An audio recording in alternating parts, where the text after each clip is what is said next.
So a reading from Deuteronomy chapter 2 through to verse 11 of chapter 3.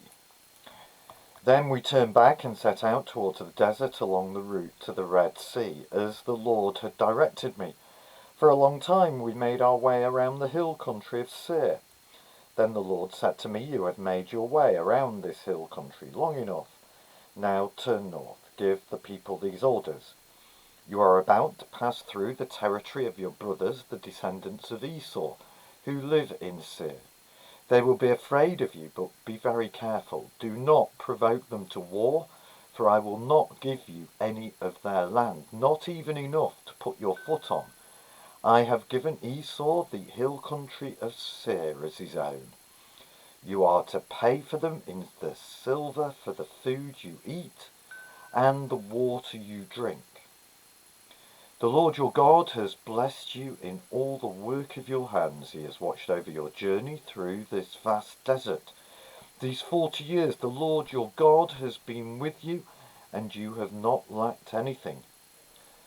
So we went on past our brothers, the descendants of Esau, who lived in Seir.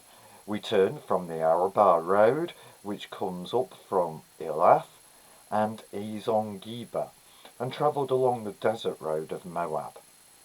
Then the Lord said to me, "Do not harass the Moabites or provoke them to war, for I will not give you any part of their land. I have given Ar to the descendants of Lot as a possession." The Emites used to live there, a people strong and numerous and as tall as the Anakites. Like the Anakites, they too were considered Rephites, but the Moabs called them Emites. Huratites used to live in Seir, but the descendants of Esau drove them out. They destroyed the Horites from before them and settled in their place, just as Israel did in the land the Lord gave them as their possession.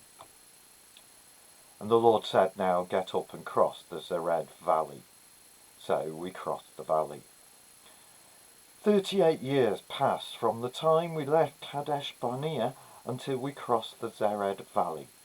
By then, that entire generation of fighting men had perished from the camp, as the Lord had sworn to them. The Lord's hand was against them until he had completely eliminated them from the camp. Now, when the last of these fighting men among the people had died, the Lord said to me, "Today you are to pass by the region of Moab at Arm. When you come to the Ammonites, do not harass them or provoke them to war, for I will not give you possession of any land belonging to the Ammonites. I have given it as a possession to the descendants of Lot." This too was considered a land of the Rephites, who used to live there, but the Ammonites called them Zamzumites. They were a people strong and numerous and as tall as the Anakites.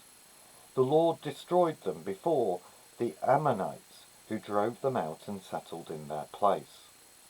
The Lord had done the same for the descendants of Esau who lived in Seir, when he destroyed the Horites from before them.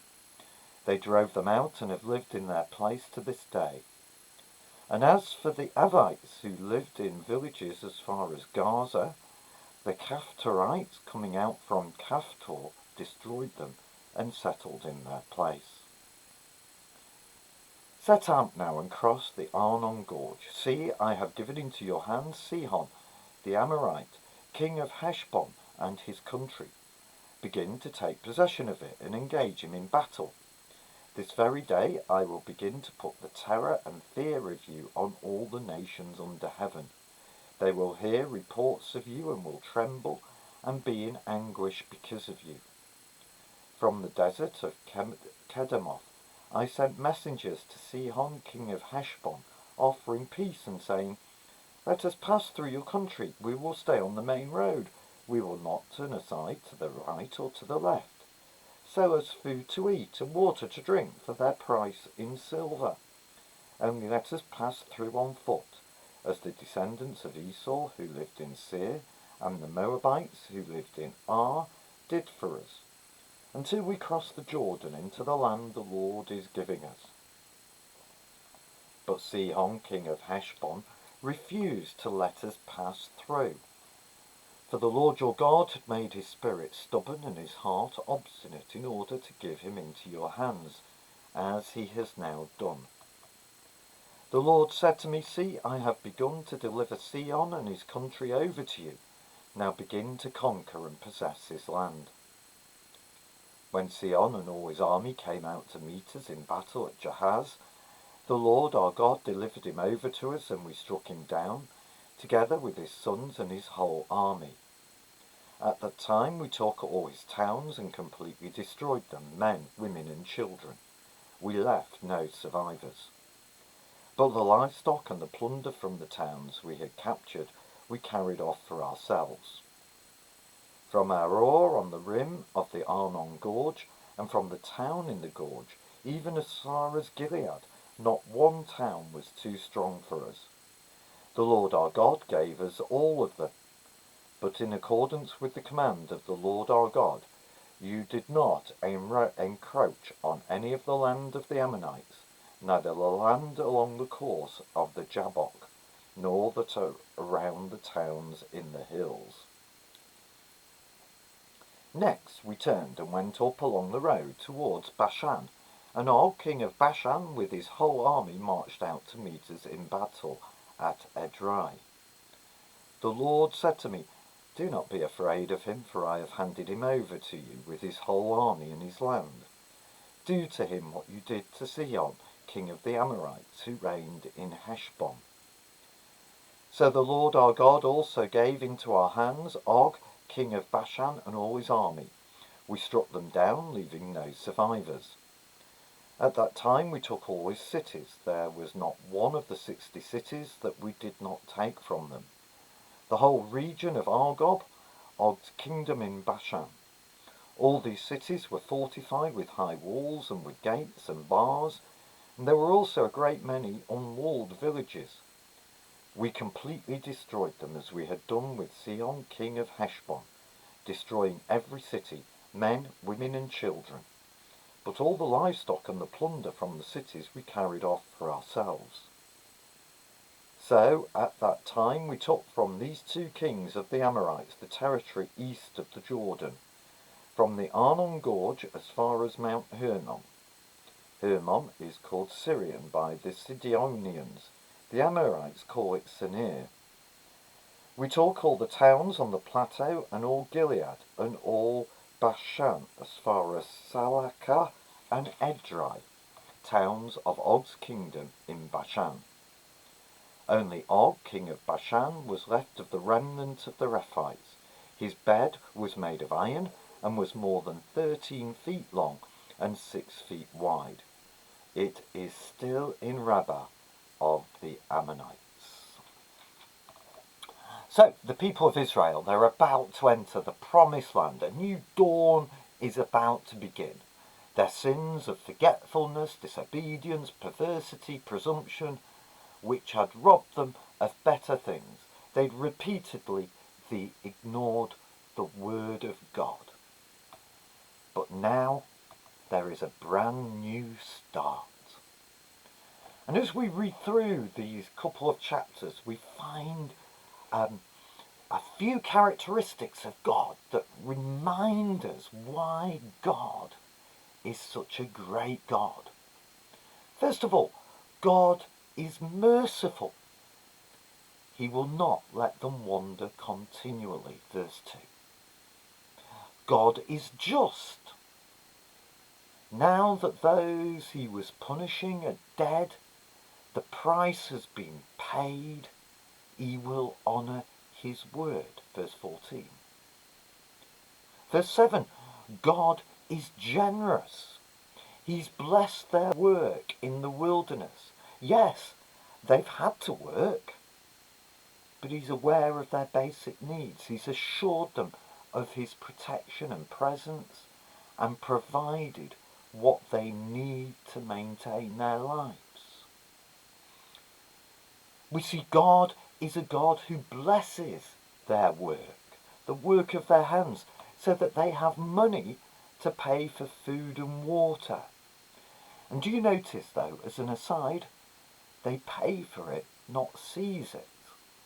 You see, a conquering army, If you read accounts of the Second World War, you'll read that German invaders would seize food, seize property, but not here. The people of Israel offer to pay for it, not seize it.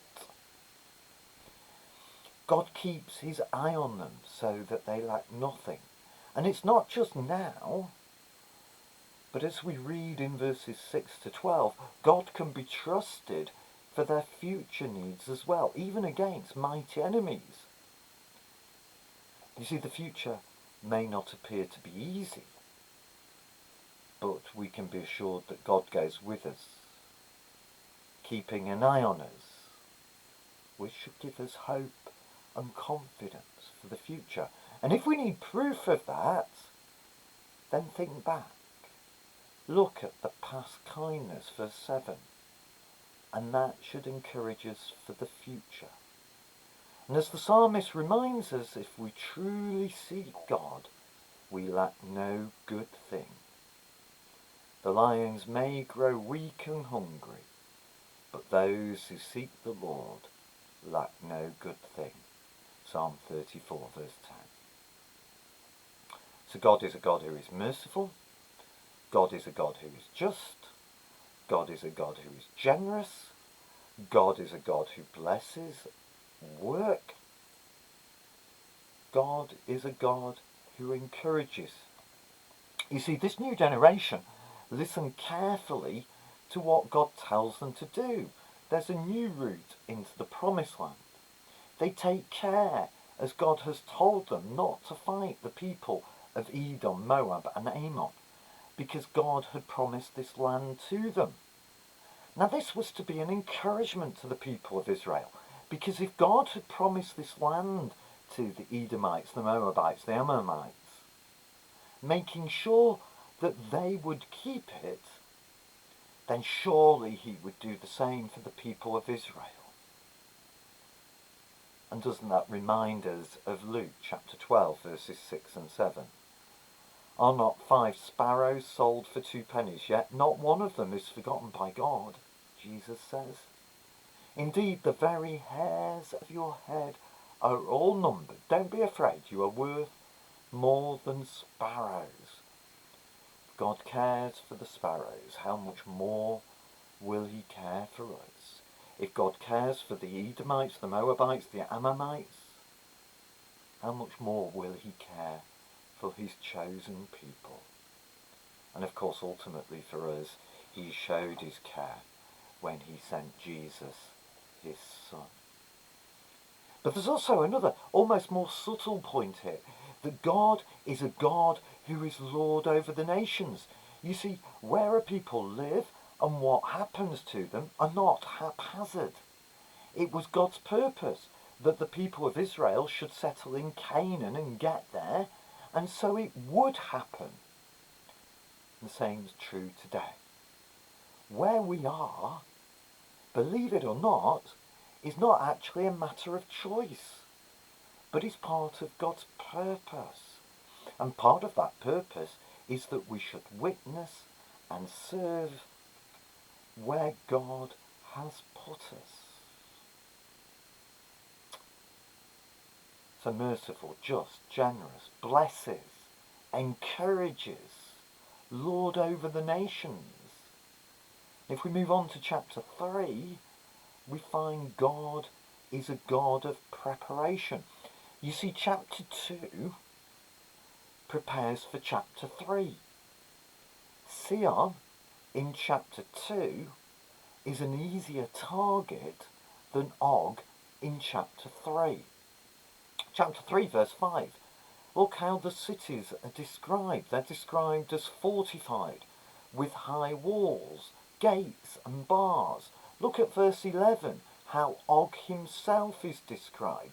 His bed decorated with iron, more than 9 cubits long, 4 cubits wide. Quite a formidable guy. But verse 2 of chapter 3, God encourages them and reminds them of having beaten Sion. The lesser victory of chapter 2 prepares for this one in chapter 3. They couldn't have beaten Og if they hadn't already beaten Sion. Their faith had been tested in chapter 2 and proved. They trusted God and were now ready for the next challenge, the bigger challenge. God is leading his people from strength to strength, preparing them for what lies ahead. And you know, God does the same thing with us. He promises we will face no challenge greater than we can handle. And sure, some of those challenges in life will seem great as we go through life. But God uses them to prepare us for the next step. So as we're struggling, we look back and we look how God has prepared us to face this current challenge. And just one final thought. God is a God who gives. The verb give is used 7 times in these chapters. God gives land, he gives Sion, he gives Og. And how do the people enjoy these gifts of God? By being obedient. We're given the gift of the Holy Spirit as Christians. That day we accepted Jesus as Lord of our lives. How do we enjoy the benefits of that gift? By being obedient. So from these chapters we see once again what a great God we have. A God who is merciful, a God who is just, who is generous, who blesses our work, who encourages us, who prepares us for the next step on our journey towards that promised land, and a God who gives so much, and most of all gives us the gifts of his Son, Jesus. What do we have to do? Be obedient to his word and his commands as the people of Israel are today. Just one final thought. Chapter 2 verse 34 poses an interesting question, one that many of us will struggle with, and our next session will be taking a much closer look at that verse and asking questions of it. But for now, a God who is merciful, a God who is just, a God who is generous, a God who blesses our work, a God who encourages us, a God who prepares us for our next step. Praise be to God.